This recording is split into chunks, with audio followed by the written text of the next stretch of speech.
ভৈরব এবং ভৈরবের আশেপাশে যারা আছেন, যারা নৌকা দিয়ে ঘুরতে পছন্দ করেন এবং প্রকৃতির সৌন্দর্য উপভোগ করতে চান, তাদের জন্য শ্যামপুর গ্রামটা বেস্ট।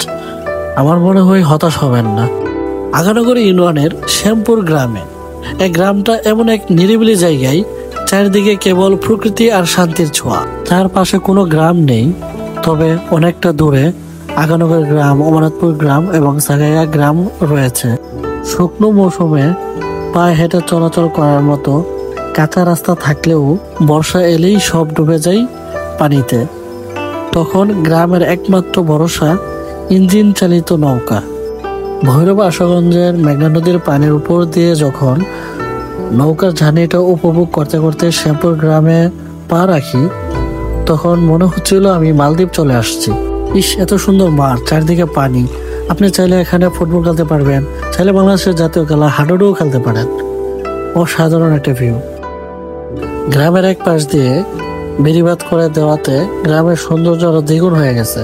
যখন তীব্র বাতাসে বড় বড় ঢেউ এসে ধাক্কা খায়, তখন আপনার কখনো কখনো মনে হবে আপনি কক্সবাজার দাঁড়িয়ে আছেন। ইচ্ছা করছিল বাচ্চাদের মতো লাফিয়ে লাফিয়ে গোসল করি, কিন্তু গোসল করার প্রস্তুতি নিয়ে আসি নাই বিদায় গোসল করা হচ্ছে না। ইনশাল্লাহ নেক্সট টাইমে গোসল করার জন্য পুরো প্রস্তুতি নিয়ে আসব এবং জোরে জোরে লাফিয়ে লাফিয়ে গোসল করব। ভাবতে কি আনন্দ লাগছে।